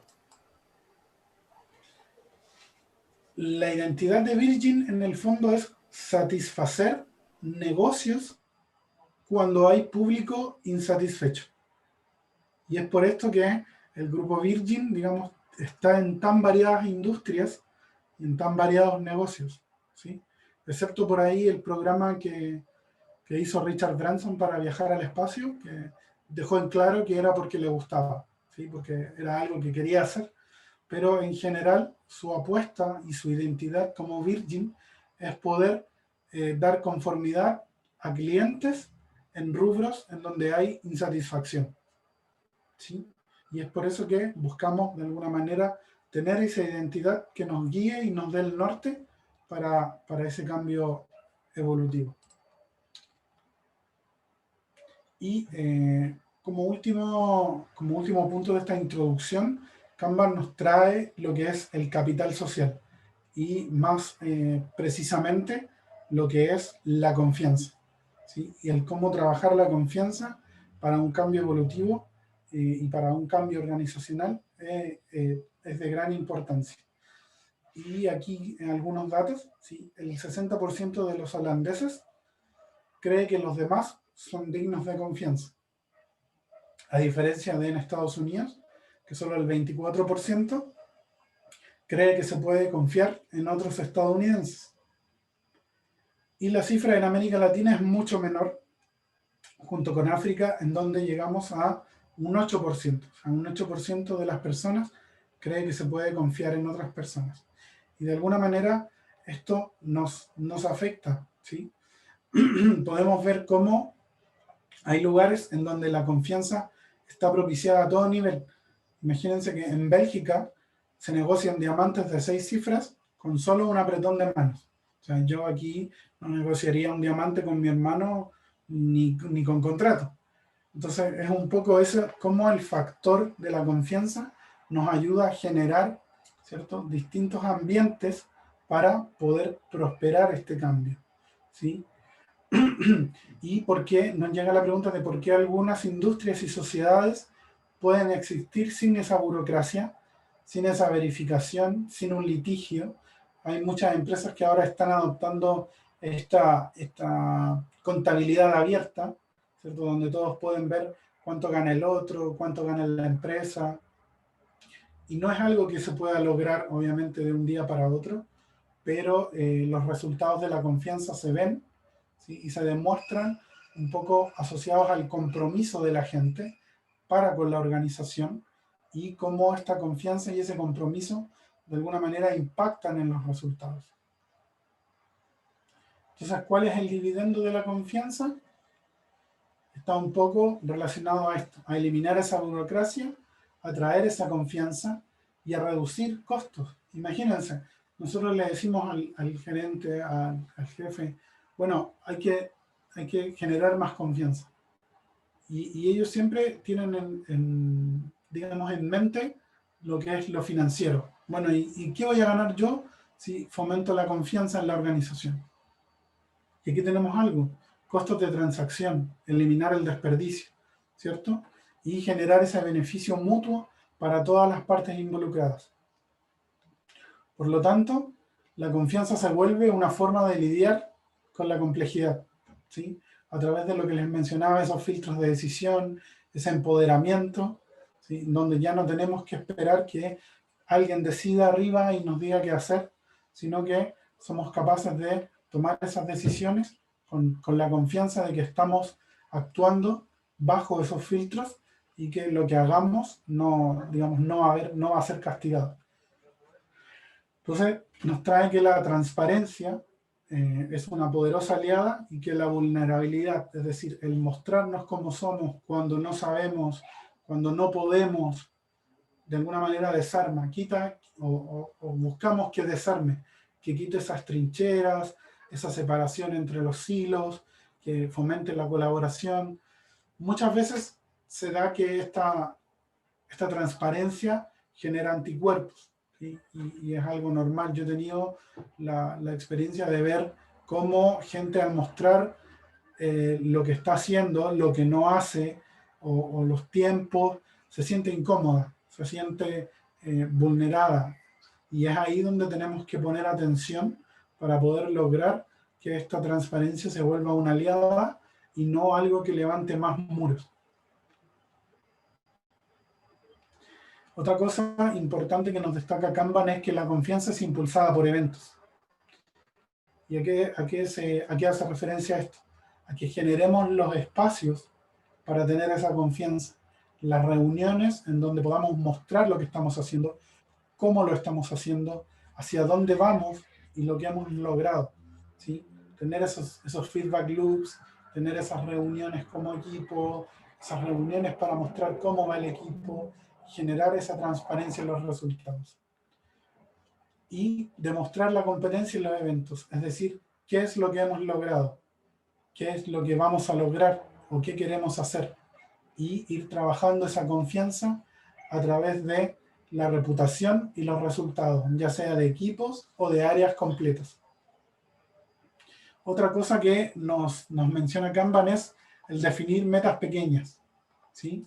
Que podamos lograr, que podamos comprometer y que podamos cumplir en pos de generar esa confianza. Tratar de entregar compromisos a nivel diario, no solo por algo de responsabilidad, sino que para sentir que nosotros tenemos o llevamos ese sentido del logro, de que estamos aportando, de que estamos cumpliendo y de que estamos entregando.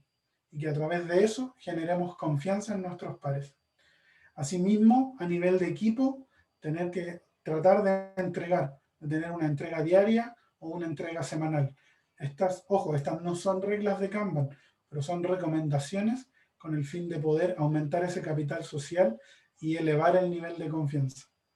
Y otra cosa es entregar con una cadencia regular y confiable, ¿cierto? Definir estos puntos de entrega, hacerlos recurrentes y que se pueda de alguna manera establecer y conocer por todos que cada ciertos periodos hay esta entrega y se cumplen con confianza hacia la organización.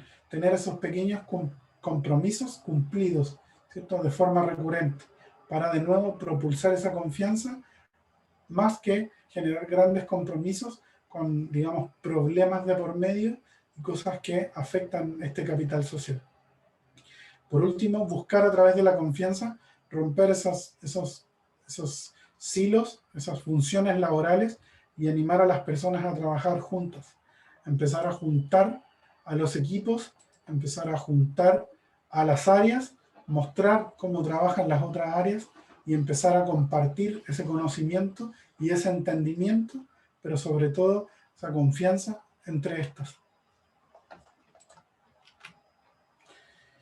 Colaborar introduciendo juegos. Kanban de alguna manera tiene simuladores que permiten experimentar esta colaboración, experimentar el entendimiento de qué ganamos con colaborar, y así hay otras tantas dinámicas de gamificación que nos permiten trabajar esa confianza y generar esas relaciones para reducir los silos.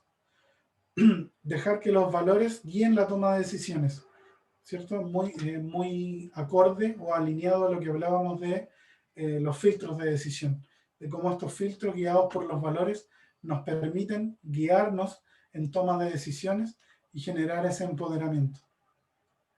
Demostrar competencia en liderazgo, pudiendo alinear, ¿cierto?, el trabajo diario con los objetivos corporativos. Utilizar la transparencia para mostrar cómo cada tarea se alinea con los objetivos tácticos, operativos y estratégicos de la organización.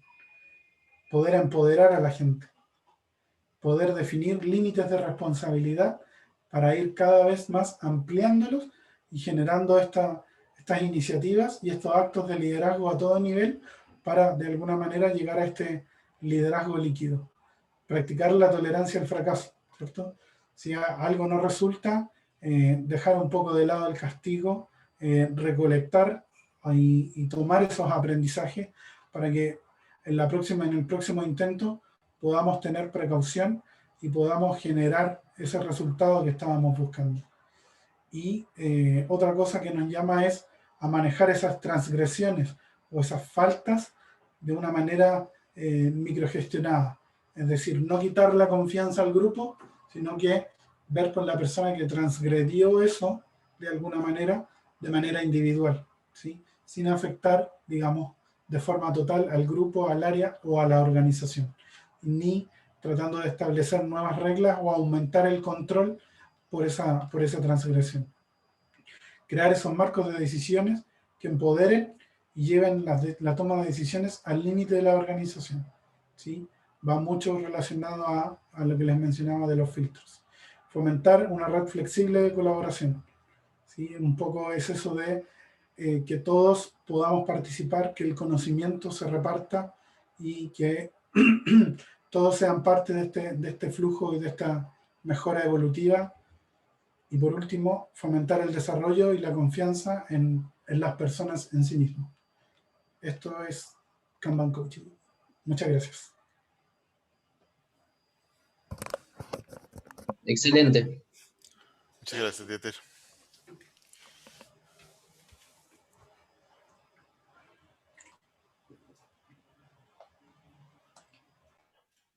Y Gracias, no sé Dieter. ajá.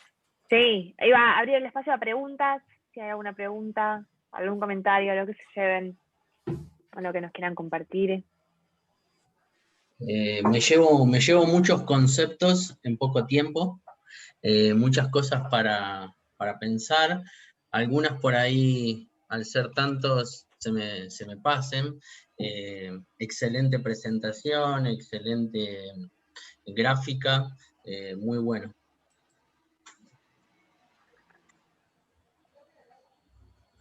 Bueno, le podemos pedir a Dieter que se dé otra vueltita algún día, ¿no? Como para hacer un refuerzo, para hacer algún tipo de charla alrededor del tema. Sí. Aprovechamos que lo tenemos, no lo dejamos, sí. Gracias, Martín. Yo le encuentro mucho valor a toda la parte de, es como muy de valor. A mí siempre insisto con lo mismo, me gusta mucho esto de que todo va al valor, ¿no? Y del valor como todo después se termina traduciendo y eso siempre me parece fabuloso, cómo se construye a partir de esa parte.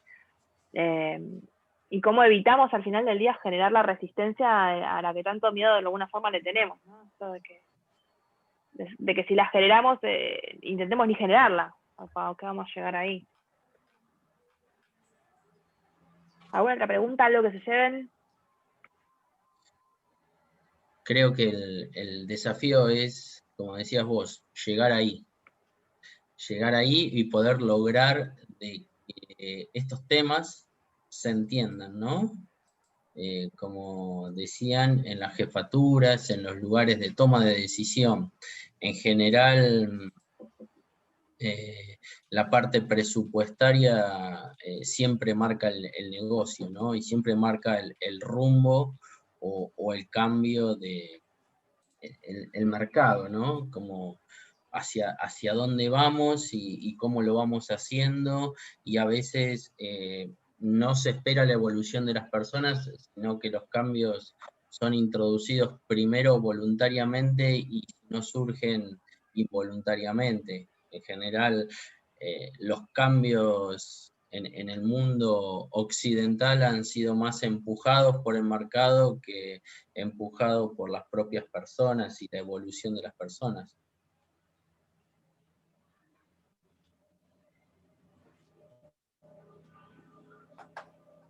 Y ahí también Kama entra algo que es interesante a lo que siempre referencia Dieter y como experto capaz que nos puedes ayudar a ver un poco la conexión de esto del empuje del mercado, que es la idea del fit for purpose, ¿no? Que de alguna forma lo que hacemos lo hacemos también con un propósito y para servir a algo. Entonces capaz como cómo balanceamos ese fit for purpose con la idea de que somos personas y de que estamos de fondo de todo esto trabajando con cambio y con personas, y que ese cambio, para servir a ese mercado, de alguna forma tiene que ir también acompañando un ritmo humano que permita esa transformación, ¿no?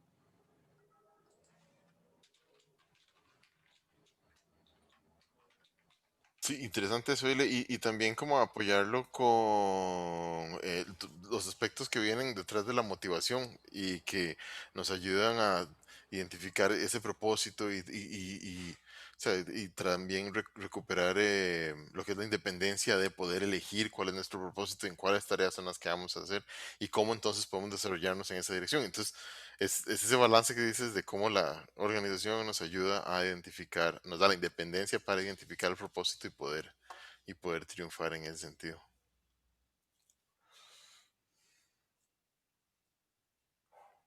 y que muchas veces también el desafío está en descubrirlo, ¿no? Sí, y también sobre todo en cambiar formas que tal vez los mandos gerenciales vienen haciendo las cosas de una manera y le funcionan más o menos o tienen las rentabilidades esperadas. Entonces el miedo al cambio, el miedo a arriesgarse, el miedo a intentarlo, hace que se queden en la zona conocida, ¿no?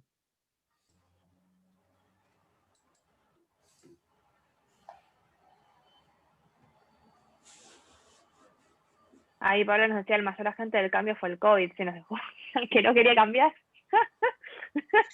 Claro, digamos, ese es un ejemplo claro, el COVID, que los cambios no vinieron por las personas y por la voluntad de las personas, sino que vino por un tercero, ¿no? Y muchas veces eso es lo que yo por ahí trataba de comentar en las diferentes intervenciones que hice hoy, ¿no? Que muchas veces los cambios no van en la velocidad que se requieren, entonces de alguna manera son por agentes de terceros, ya sea por un modelo nuevo organizacional o en este caso una pandemia, hace que esos cambios se aceleren y sucedan o no sucedan las cosas esperadas, ¿no?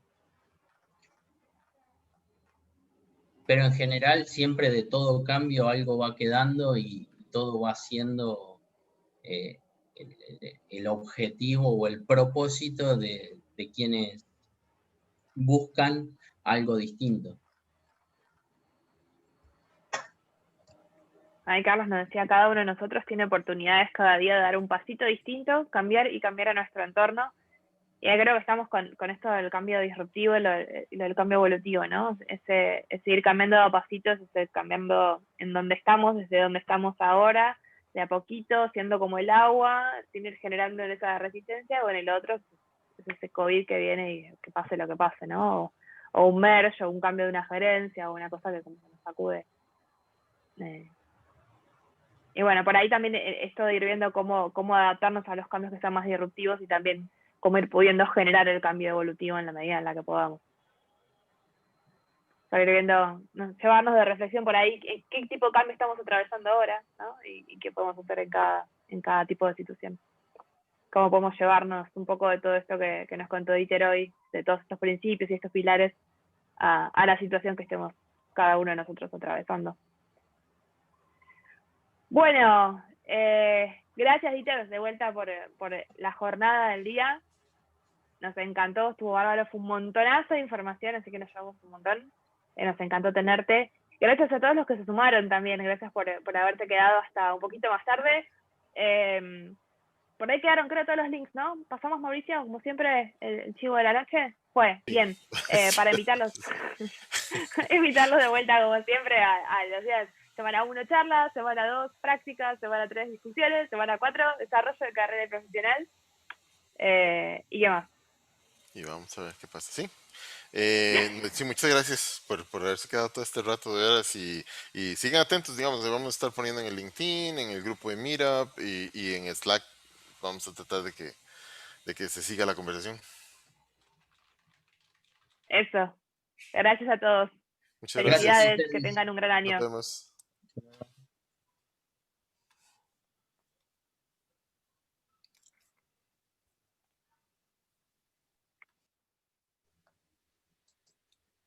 You sticking around, Mauricio?